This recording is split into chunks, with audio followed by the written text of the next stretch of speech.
The ink on the divorce papers wasn't even dry when Marcus looked at his wife with pure disgust. "Look at you," he sneered, adjusting his $5,000 silk tie. "You're just a useless anchor, Thor. I'm about to close the biggest deal of the decade, and you're sitting there in sweatpants, eating cereal. You're fat, you're lazy, and quite frankly, you're embarrassing." He slammed the door, leaving her alone in the silence of their suburban kitchen. Marcus thought he was the king of the world. He had no idea that the deal of the decade was an acquisition by Vanguard Holdings, and he certainly had no idea that the mysterious, faceless CEO of Vanguard was the woman he just called useless. The check for $840 million was sitting on the counter right next to her cereal bowl, and Marcus was about to have the worst day of his life. The morning rain battered against the floor-to-ceiling windows of the penthouse, but inside the Sterling household, or rather, the modest four-bedroom house in the suburbs of Seattle that Marcus insisted they live in, the atmosphere was far stormier. Thor Sterling stood by the granite island, clutching a lukewarm mug of coffee. She caught her reflection in the darkened window of the microwave. She looked tired. Her hair, once a vibrant chestnut cascade, was tied up in a messy, fraying bun. She wore an oversized grey t-shirt that hid the curves she had gained after giving birth to their daughter, Lily, 2 years ago. To the outside world, and specifically to her husband, Thor was the picture of a woman who had let herself go. "Are you even listening to me?" Marcus's voice cut through her thoughts like a serrated knife. Thor blinked, turning to face him. Marcus Sterling was undeniably handsome in the conventional sense. Sharp jawline, impeccably styled blonde hair, and a physique honed by hours at an exclusive gym he claimed was necessary for networking. He was standing by the hallway mirror, obsessively adjusting his cufflinks. "I heard you, Marcus," Thor said softly. Her voice was raspy from lack of sleep. She had been up until 4 a.m., reviewing merger contracts with her legal team in Zurich. "You need the grey suit dry-cleaned by tomorrow." "Not just dry-cleaned, Thor. Pristine," Marcus snapped, spinning around to face her. His eyes scanned her body, his lip curling in a familiar expression of disdain. "God, look at you. It's 8 a.m. on a Tuesday. Do you plan on doing anything productive today? Or is the plan to just expand into the sofa?" Thor took a sip of coffee to hide the smirk threatening to form on her lips. If only he knew. "I have a lot to do, actually," she said calmly. "Lily has a pediatrician appointment, and I need to handle some household finances." Marcus scoffed, a harsh, barking sound. "Household finances? You mean spending my money? Let's be real, Thor. You haven't contributed a dime to this family in 3 years. I'm the one out there, killing myself, climbing the ladder at Novus Tech. I'm the one putting food on this table." He walked over, grabbing an apple from the bowl and taking a violent bite. "I have a meeting today with the board. Rumor is, Vanguard Holdings is finally sending a representative to discuss the acquisition. If I nail this presentation, I'm looking at a VP position. That's a 7-figure salary, Thor. Do you understand what that means?" "That would be wonderful for you, Marcus," she said, her tone neutral. "For me?" He laughed cruelly. "Yeah, it would be.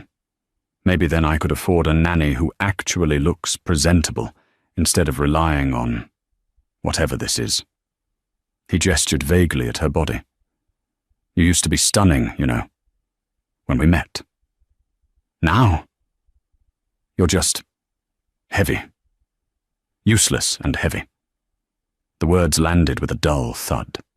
Years ago, they might have made her cry. They might have sent her running to the bathroom to sob into a towel. But today? Today was October 14th. Today was the day the embargo lifted. Thor looked him dead in the eye. Be careful, Marcus. You never know who's watching or who's signing your paychecks. You're delusional, he muttered, checking his Rolex, a watch she had bought him anonymously for his birthday, though he thought it was a corporate gift. I'm leaving. Don't wait up. I'll probably be celebrating with the team. Real winners.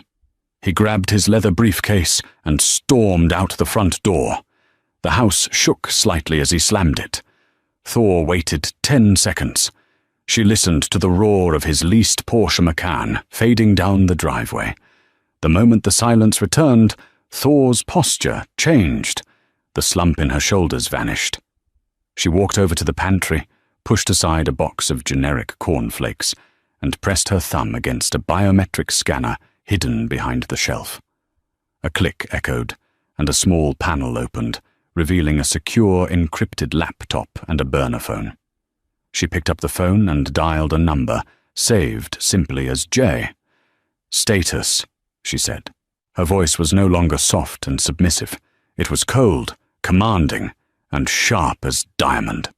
Julian here, the voice on the other end answered immediately. Julian Vance was her chief operating officer, and the only person in the world, aside from her lawyer, who knew the truth. The board of Novus Tech is assembling at 10 a.m. They believe they are meeting a proxy for the COO of Vanguard. The paperwork for the $840 million acquisition is ready for counter-signature. And the specific clause I requested? Thor asked, walking into the living room and opening the laptop.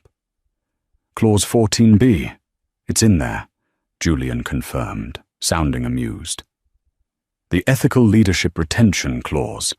It gives Vanguard total discretion to terminate any executive staff at Novus Tech immediately upon acquisition, without severance, if they fail a moral character assessment. Good, Thor typed in a complex password, bringing up a live feed of the stock market. Vanguard Holdings was trading up 4%. Her net worth had increased by $12 million, while Marcus was screaming at her about dry cleaning. Are you coming in? Julian asked. Not yet, Thor said, catching her reflection in the laptop screen. Marcus thinks I'm a useless, fat housewife. I think I need to play the part a little longer. I want to see his face when he realizes he's pitching his groundbreaking strategy to the woman he just called an embarrassment. He's bringing a guest, by the way, Julian added, his tone dropping. Thor paused. A guest? Jessica Thorne, his assistant. She's listed on the manifest for the boardroom meeting. Thor, the surveillance team picked up audio from his car. He's not planning to celebrate with the team tonight. He has a reservation at Le Bernardin for 2. And it's not for you. Thor felt a cold spike in her chest. She knew Marcus was arrogant. She knew he was verbally abusive, but she had held on to a sliver of hope that he was, at the very least, loyal. I see, Thor said, her voice dropping to a whisper. Confirm the reservation? Confirmed. 8:00 p.m., under the name Future VP. Thor let out a dark, humorless laugh. Future VP, that's rich. She closed the laptop. The sadness she expected to feel wasn't there. Instead, it was replaced by a burning, focused rage. It was the same energy she had used to build Vanguard Holdings from a garage startup into a global conglomerate in finance and technology. She had hidden her success from Marcus because she wanted to be loved for herself, not her money. She wanted to know if the man she married would stick by her through richer or poorer. She had pretended to lose her job 3 years ago. She had pretended the weight gain was impossible to lose. She had tested him, and he had failed every single test. Julian, Thor said, walking toward the stairs, prepare the car, not the minivan. Send the Maybach, but park it 3 blocks away. I'm going to make an appearance at Novus Tech today. As Mrs. Sterling, or as the CEO? Neither, Thor said, reaching up and pulling the pins out of her hair, letting the chestnut waves fall around her shoulders. She stripped off the baggy t-shirt, revealing that while she wasn't a size 0, she was powerful, healthy, and imposing. I'm going as the worst nightmare of a man who thinks he's untouchable. I'll see you in an hour. Thor marched upstairs to the back of her closet, past the sweatpants and the mom jeans. She pushed aside the false wall she had installed 2 years ago. Behind it hung a row of suits, Italian wool, bespoke, sharp enough to cut glass. She reached for a navy blue power suit and a pair of red-bottomed heels. Marcus wanted a trophy wife? He was about to find out that he was married to the hunter, not the trophy. Meanwhile, at Novus Tech headquarters, Marcus strode into the lobby of Novus Tech, the glass doors parting for him like the Red Sea. He felt electric. Today was the day. "Good morning, Mr. Sterling," the receptionist chirped. "Morning, Brenda. Keep my calls." He dismissed her without looking, heading straight for the elevators. Waiting inside the elevator was Jessica Thorne. She was everything Thor wasn't right now. Blonde, petite, 24 years old, and wearing a skirt that was technically against HR policy, but acceptable if you looked like her. "Hey, Tiger," Jessica purred, checking the camera before leaning in to straighten his tie. "You ready to crush this?" "Baby, I was born ready," Marcus grinned, letting his hand linger on her waist. "Once I close this deal with Vanguard, I'm untouchable. The commission alone is going to be 7 figures. I was thinking, maybe we look at that condo in Miami this weekend?" Jessica's eyes lit up. "And what about her?" Marcus rolled his eyes. "Thor? Please. I left her crying in the kitchen. She's dead weight, Jess. Once the check clears and the promotion is signed, I'm filing the papers. I just need to make sure I secure the assets first. She's too stupid to understand a prenup anyway." "You're so bad," Jessica giggled. "I'm just realistic," Marcus said, checking his reflection in the mirrored elevator walls one last time. "Survival of the fittest. And right now, I'm the apex predator." The elevator dinged at the top floor, Executive Conference Room A. Marcus stepped out, flanked by Jessica. He walked down the corridor toward the heavy oak doors where the board of directors and the mysterious Vanguard representative were waiting. He had prepared his slides. He had rehearsed his speech. He was ready to sell Novus Tech for $840 million and claim all the credit. He pushed the doors open.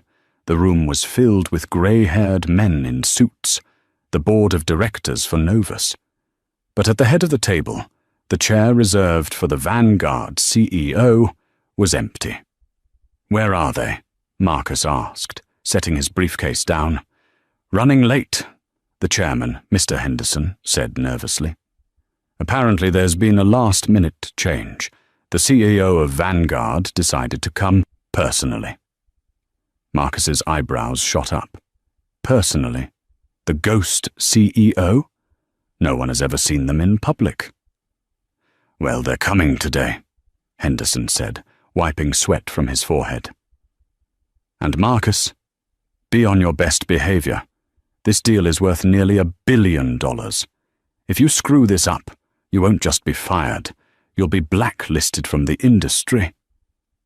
"Relax, Henderson," Marcus smirked, plugging his laptop into the projector.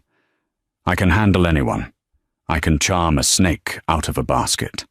Whoever this CEO is, they're going to be eating out of the palm of my hand." At that exact moment, the heavy double doors at the back of the room didn't just open. They were thrown wide. The sound of sharp, rhythmic clicking echoed on the marble floor. Click, click, click. Every head in the room turned. Marcus froze. He recognized the silhouette. He recognized the walk, but his brain couldn't compute the context. It was a woman.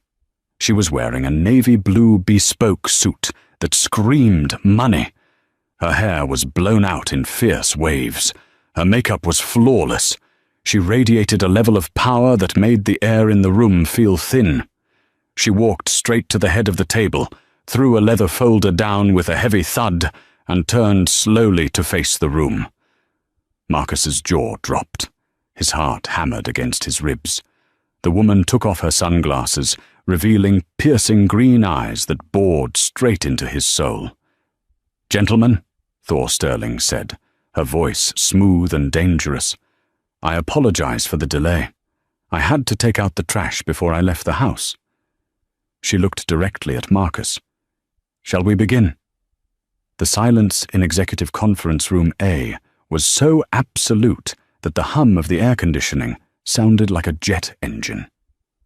Marcus stood frozen, his hand still hovering over his laptop.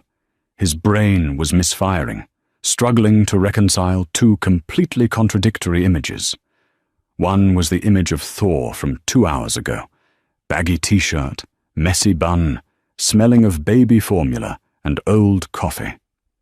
The other was the woman sitting 10 feet away at the head of the table, fierce, impeccably dressed in a suit that cost more than his car, and radiating a terrifying calmness.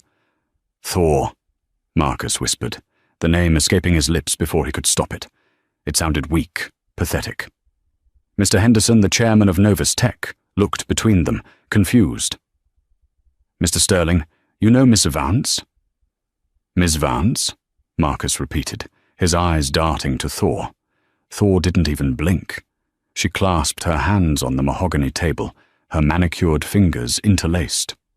"Mr. Sterling and I have an acquaintance," she said, her tone cool and devoid of any warmth. "But in this room, Mr. Henderson, I am not Thor. I am the CEO of Vanguard Holdings, and time is money, specifically my money." She gestured toward the screen behind Marcus.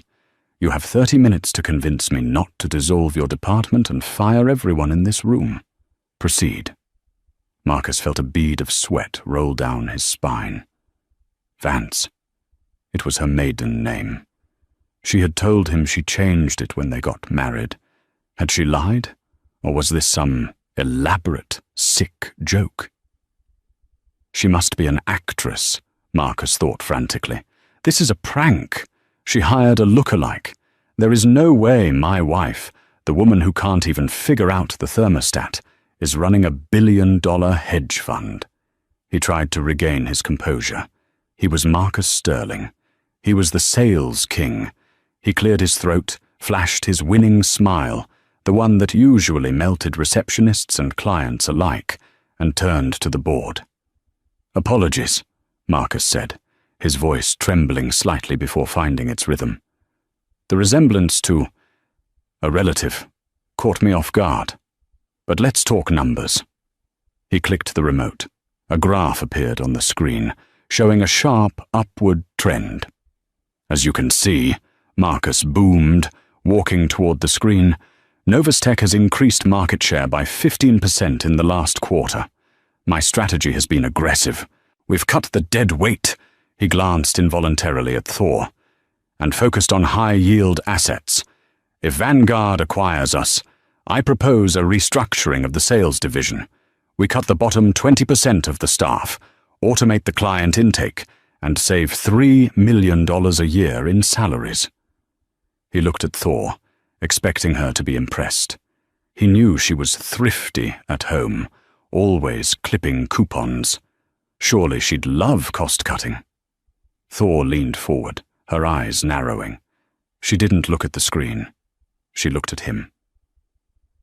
"You propose firing 40 people to save $3 million?" she asked. "Efficiency is key, Ms. Vance," Marcus said, emphasizing her false name with a hint of sarcasm. "Interesting," Thor said. She opened the leather folder she had thrown on the table. She pulled out a single sheet of paper. "Because according to my due diligence, your aggressive strategy cost the company 5 major clients last month. You pushed for higher fees, and they walked to our competitors. You didn't increase market share, Mr. Sterling. You inflated the projected earnings by counting deals that haven't closed yet. The room went deadly silent. Mr. Henderson turned pale. "Is that true, Marcus?" Marcus stammered. Those deals are practically done. Verbal agreements." "A verbal agreement isn't worth the paper it's not written on," Thor snapped. "And speaking of dead weight, let's talk about your expense account." Marcus froze. Thor picked up another document. "Last month alone, $4,500 at the Sapphire Club, $2,000 for a client dinner at Nobu on a Friday night, when no client was listed in the log, and a $300 charge for services at a spa in downtown." Jessica Thorne, sitting in the corner taking notes, suddenly stopped typing. Her face flushed pink. "That's networking," Marcus choked out, his collar feeling suddenly too tight. "You have to spend money to make money." "You're spending company money to fuel your own ego," Thor corrected him, her voice rising just enough to command absolute authority.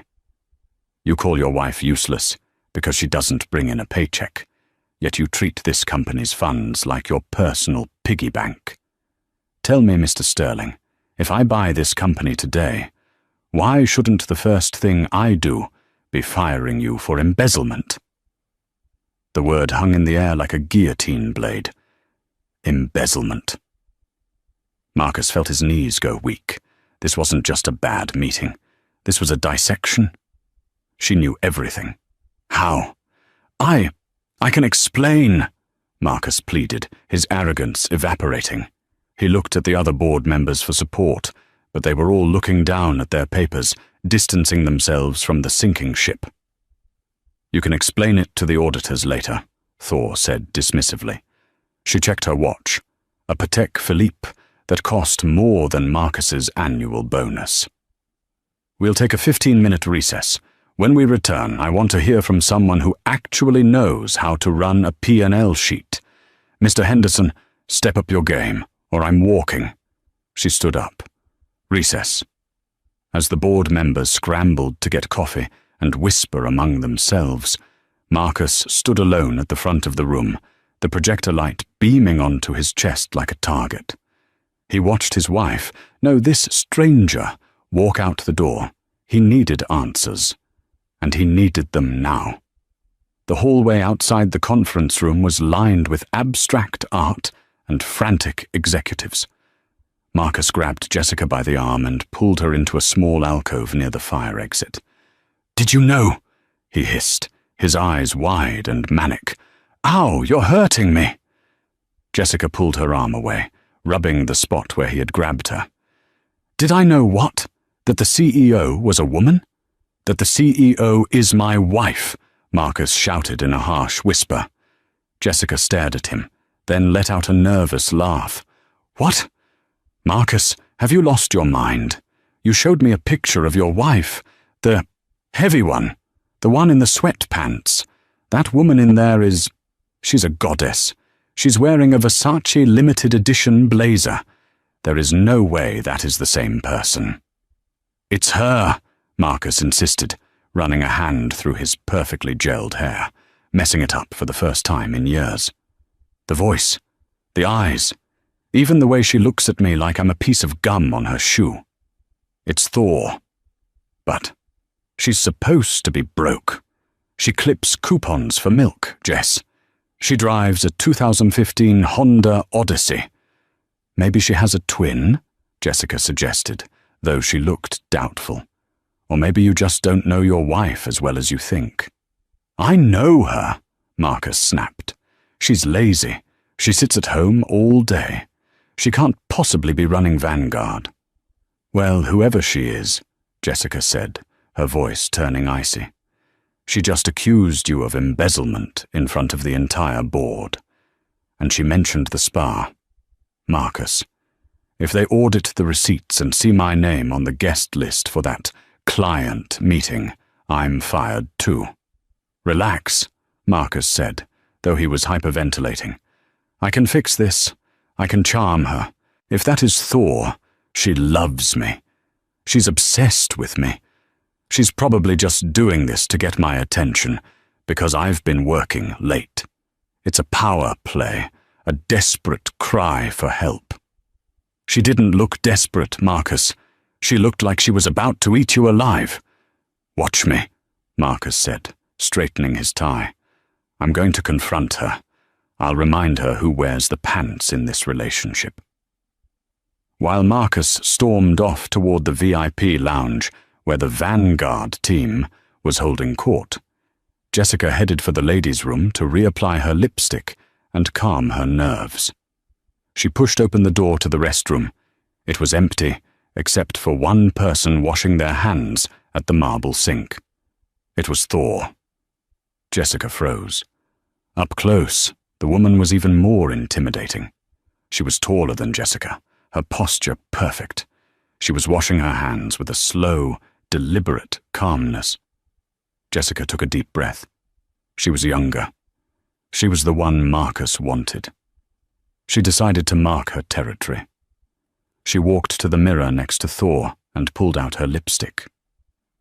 "Quite a show you put on in there," Jessica said, watching Thor's reflection. Thor didn't look up. She dried her hands on a paper towel. "I don't put on shows, Miss Thorne. I do business." "You know," Jessica said, applying a coat of bright red, "Marcus talks about his wife a lot. He says she's simple, a bit of a burden. He says he feels sorry for her." Thor finally turned.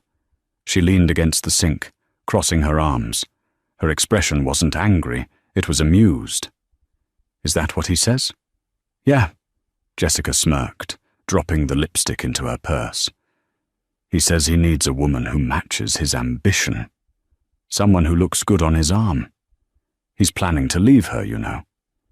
As soon as this big bonus check clears. We're going to Miami." Thor let out a soft laugh. It was a terrifying sound. Miami. How cliché. She took a step toward Jessica. Thor wasn't wearing 6-inch heels, but she towered over the younger woman with sheer presence. "Let me give you a piece of advice, Jessica."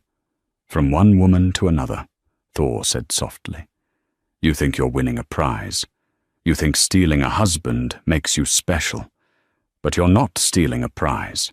You're stealing a liability." "Excuse me," Jessica bristled. "Marcus is a sinking ship," Thor said, her eyes boring into Jessica's. "He's drowning in debt you don't know about. He leases that car. The house is in my name. And that bonus check he's promising you, it depends entirely on my signature." Jessica's confidence faltered. You're bluffing." "Am I?" Thor leaned in close, whispering into Jessica's ear. "Check his credit score, honey, then check mine." Thor straightened up, adjusted her blazer, and walked toward the door. "Oh, and Jessica, you might want to update your resume. I have a zero-tolerance policy for employees who help executives fake expense reports." She walked out, leaving Jessica staring into the mirror, the tube of lipstick trembling in her hand. Thor stepped back into the hallway, feeling a rush of adrenaline. She had played the fat, useless housewife for 3 years to see if Marcus loved her or just needed a maid. She had her answer. Now, she was done playing. "Thor!" She turned. Marcus was marching down the hallway toward her, his face red with exertion. He cornered her near the elevators, blocking her path. "Drop the act," Marcus snarled, pointing a finger in her face. "I don't know who you think you are, coming into my office, humiliating me." "Lower your voice," Thor said calmly. "You are addressing the owner of this building." "I'm addressing my wife," Marcus shouted. "You think I don't know it's you? What is this? Did you win the lottery? Did your dad die and leave you a fortune you didn't tell me about?" "I built this," Thor said, her voice dropping to a deadly whisper. "While you were out drinking with clients, I was coding. While you were sleeping in on Sundays, I was analyzing markets. while you were calling me fat and lazy. I was building an empire, Marcus.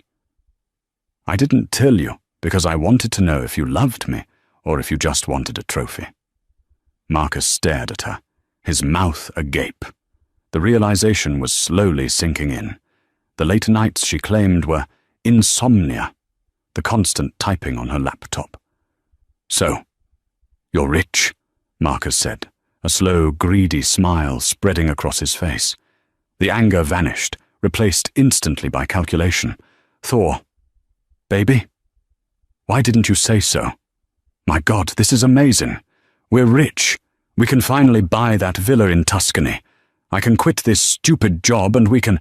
He reached out to grab her shoulders, to pull her into a hug.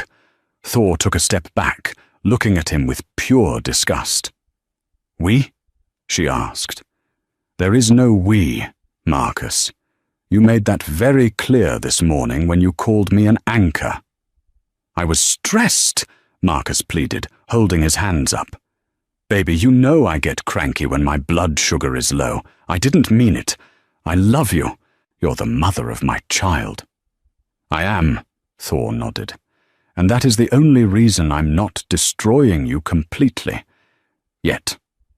She reached into her pocket and pulled out her phone. She tapped the screen and held it up. But the meeting is about to restart. And I have one final slide to show the board. It's about a clause in the acquisition contract called ethical leadership. What does that mean? Marcus asked, fear creeping back into his eyes. It means, Thor smiled, that Vanguard only retains employees with high moral character. And I have a recording from the elevator this morning. Something about me being dead weight and you securing the assets before dumping me. Marcus turned white. You wouldn't? He whispered. I would, Thor said. I'll see you in the boardroom, Mr. Sterling. Don't be late, I hate waiting. She turned and walked away, the click of her heels echoing like a countdown clock. Marcus stood alone in the hallway. He realized with a sickening lurch in his stomach that the useless woman he had bullied for years was holding a nuclear launch code, and she had just pointed it directly at him. The air in Executive Conference Room A was heavy, suffocating.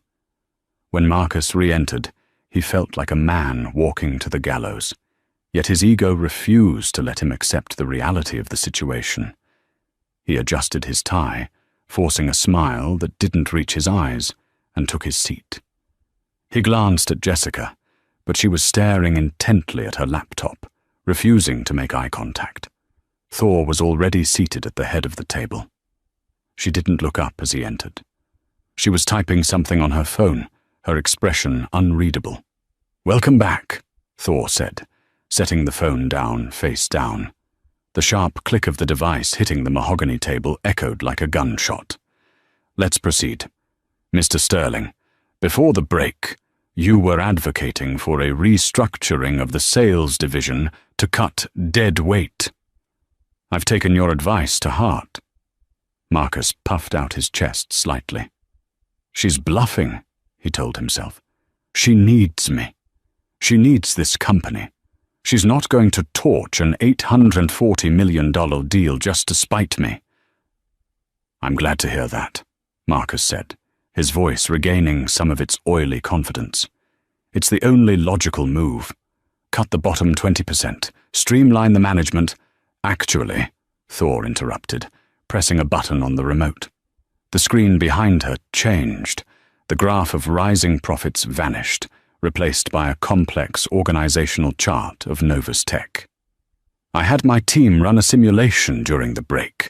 We found that the biggest drain on resources isn't the bottom 20% of the sales staff. It's the top. A murmur went through the board members. Mr. Henderson leaned forward, cleaning his glasses. The top, Ms. Vance? Precisely, Thor said, standing up and walking slowly toward the screen. She pointed a laser pointer at the box labeled VP of Sales. The sheer amount of capital wasted on client retention in this department is staggering, private jets for domestic flights, 5-star hotels for conferences that could be emails, and let's not forget the legal fees for settling HR disputes. She turned to look at Marcus. We found 3 settled harassment complaints in the last 2 years. Sealed, of course, but Vanguard has very good lawyers. We unsealed them. Marcus felt the blood drain from his face. Those were misunderstandings, nuisance lawsuits. We settled to save the company time. You settled to save your reputation, Thor corrected him. But that brings me to the core of the acquisition agreement. Gentlemen, turn your binders to page 42, clause 14b. The sound of rustling paper filled the room. Marcus flipped his binder open frantically. His hands were shaking so hard he nearly tore the page. Clause 14b, Thor read aloud, her voice ringing with authority. The Ethical Leadership Retention Protocol. Vanguard Holdings reserves the right to immediately terminate, without severance or benefits, any executive found to be in violation of the company's moral code, including but not limited to fraud, embezzlement, and conduct unbecoming of a leader that endangers the brand's reputation. This is standard boilerplate, Marcus scoffed, though his voice was thin. Every contract has this. Usually, yes, Thor said, walking back to her chair and leaning over it, her knuckles white as she gripped the leather. But usually, the acquiring company doesn't have evidence of a violation before the ink is even dry. We do. She signaled to Julian, her COO, who was standing quietly in the corner. Julian tapped his tablet. A voice filled the room. It was crisp, clear, and unmistakably Marcus's. I left her crying in the kitchen. She's dead weight, Jess. Once the check clears and the promotion is signed, I'm filing the papers. I just need to make sure I secure the assets first. She's too stupid to understand a prenup anyway. The recording continued. Survival of the fittest. And right now, I'm the apex predator. The silence that followed was deafening. The board members looked at Marcus with a mixture of shock and disgust. Mr. Henderson looked like he was going to be sick. Marcus stood up, his chair scraping violently against the floor. This is illegal. You recorded a private conversation. That's inadmissible. Actually, Thor said calmly, you were in the company elevator. The placard by the buttons clearly states that audio and video surveillance is in use for security purposes. You consented to being recorded the moment you stepped into the building. She looked him up and down, her gaze withering. You called your wife, me, dead weight. You called me stupid. You planned to steal half of my assets after I supported you for 3 years. Tell me, Marcus, does that sound like ethical leadership to you? This is personal, Marcus shouted, pointing a trembling finger at her. Gentlemen, look at her. She's doing this because she's a scorned woman. She's vindictive. You can't let her tank this deal because of a marital dispute. I am the best asset this company has. You are a liability, Thor said, and the deal is still on the table. But there is a condition. She turned to the board. I will sign the check for $840 million today. I will acquire Novus Tech. The stock price will triple. Everyone in this room will be very, very rich. She paused for effect. Everyone, except him. She pointed at Marcus. The condition of the sale is the immediate activation of Clause 14b. Marcus Sterling is to be terminated for cause, effective immediately. If he stays, Vanguard walks, and I will publicly announce that Novus condones embezzlement and harassment, tanking your stock price to 0 by tomorrow morning. She looked at Mr. Henderson. It's him or the money, Bob. Choose. Mr. Henderson didn't hesitate. He didn't even look at his fellow board members for a vote. The choice between protecting a loudmouth sales VP and securing an $840 million payout was the easiest decision of his life. Marcus, Henderson said, his voice flat. "Pack your things." "You can't do this," Marcus screamed, slamming his fist onto the table. "I built this department. I am Novus Tech. You think this housewife can run things? She doesn't know the first thing about this industry. She's spent the last 3 years changing diapers and watching soap operas." He turned on Thor, his eyes wild with panic and rage. The veneer of the sophisticated businessman was completely gone. He was a cornered animal. "You think you've won?" he spat at her. "You're nothing without me. Who kept the lights on while you were playing start-up in the garage? Me. I gave you a life. You owe me." "I owe you nothing but a divorce lawyer's bill," Thor replied, her voice dangerously calm. "And as for not knowing the industry, who do you think bought your biggest competitor last year? Who do you think engineered the algorithm Novus uses for data mining? That was me, Marcus. I wrote the code while you were asleep.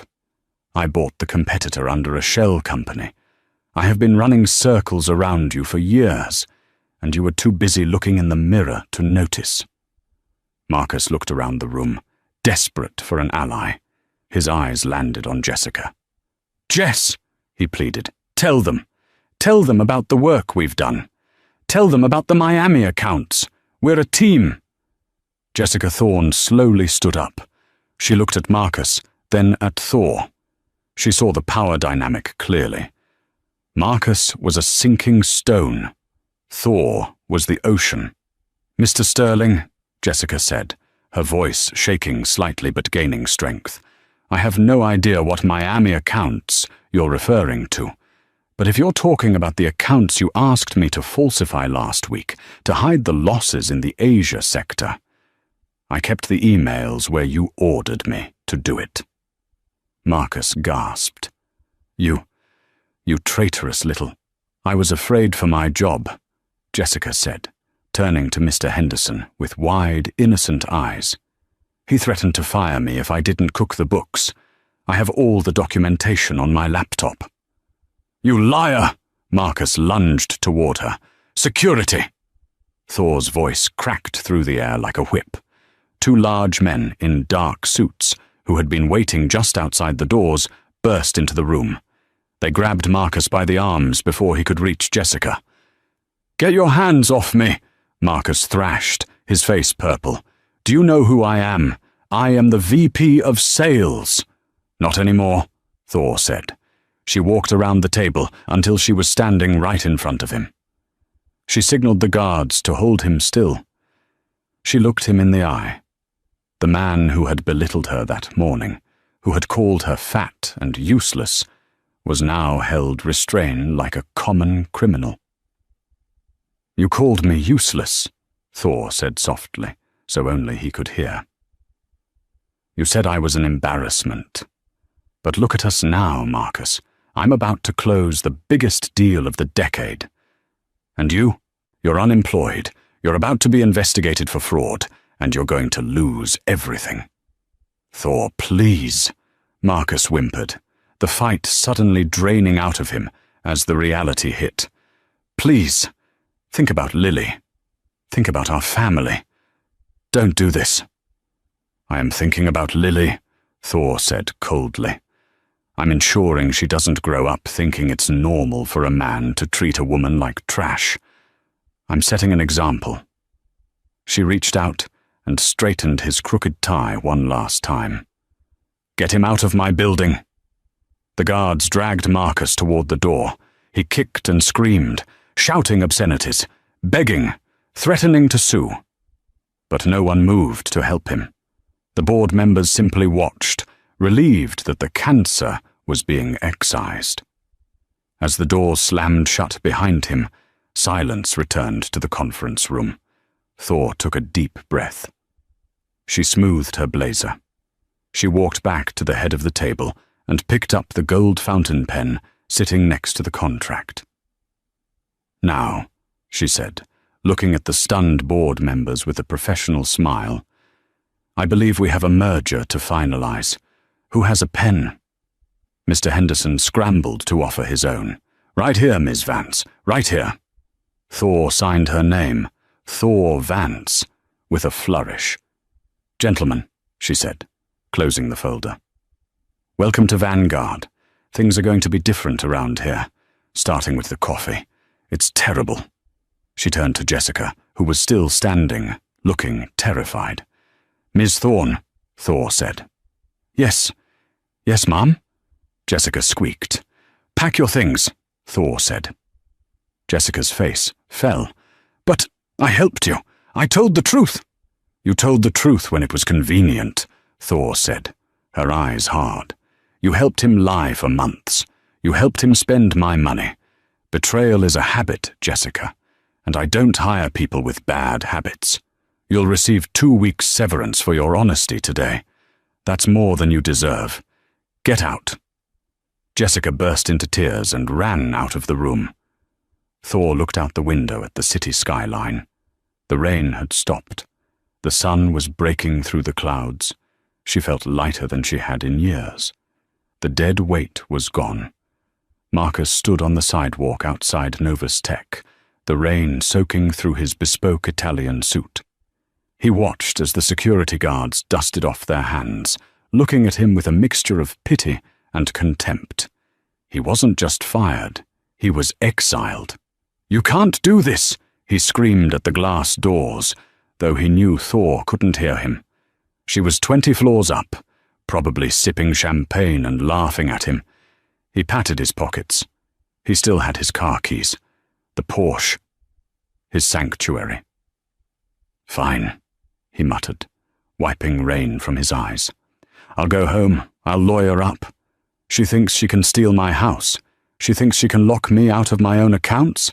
I'll drag her through court until she's broke." He ran to the parking garage, his mind racing with revenge fantasies. He would claim emotional distress. He would claim she defrauded him. He would take half of Vanguard Holdings. He reached the spot reserved for VP of Sales.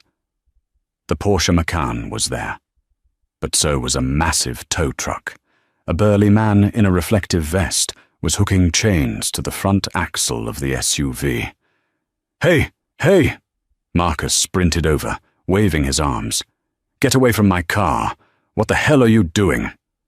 The driver didn't even look up. "Repo order.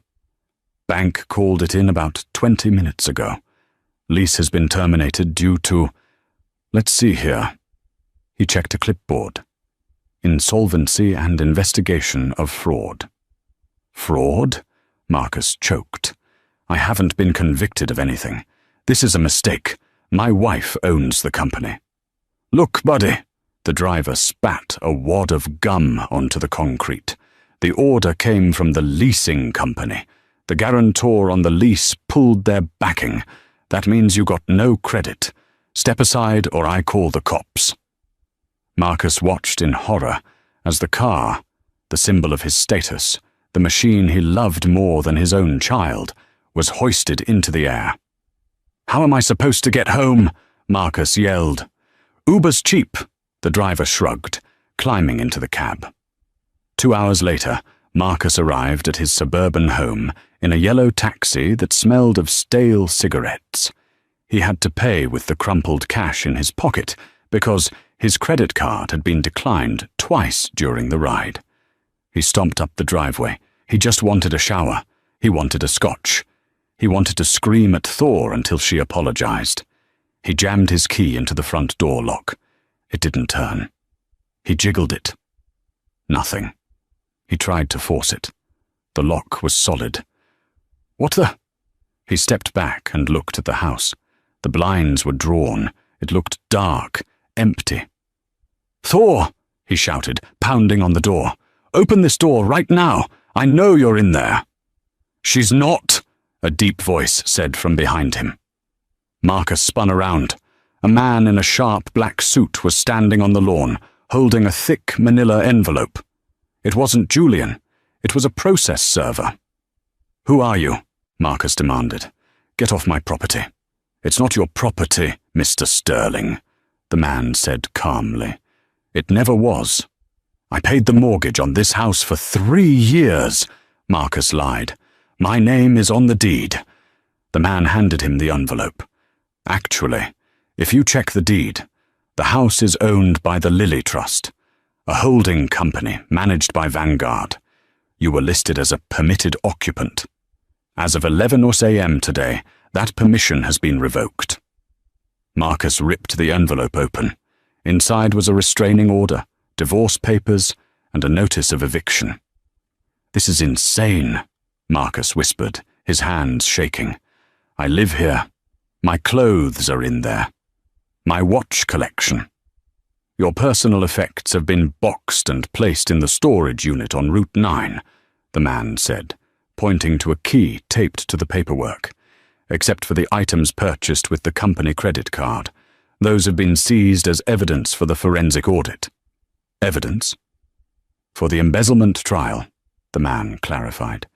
Ms. Vance is pressing charges, grand larceny, falsifying business records. It's quite a list, Marcus. If I were you, I wouldn't worry about where you're sleeping tonight. I'd worry about finding a lawyer who accepts pro bono cases, because all your joint accounts have been frozen. Marcus looked at the house one last time. It was the only thing he had left. And now, he realized, he had been a squatter in his own life. Thor had owned the roof over his head, the car he drove, and the job he worked, and he had called her useless. The rain started up again, a cold, miserable drizzle. Where is she? Marcus asked, his voice breaking. Where is my daughter? Ms. Vance and her daughter are currently en route to their primary residence, the man said, checking his watch. Primary residence? This is our primary residence. The man allowed a small, pitying smile to cross his face. Oh no, Mr. Sterling. This was just the place she kept to see if you could be a decent husband. Miss Vance lives in the penthouse at the Four Seasons. She's gone home. The man turned and walked to his car, leaving Marcus standing on the wet lawn, holding a bag of legal papers with nowhere to go. He pulled out his phone to call Jessica. She was the only one left. The number you have reached has been disconnected. He lowered the phone. He was alone. The morning sun gleamed off the glass skyscrapers of downtown Seattle.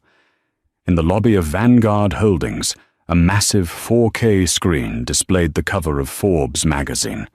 The headline read, "The Titan of Tech, How Thor Vance Turned Betrayal into Billions."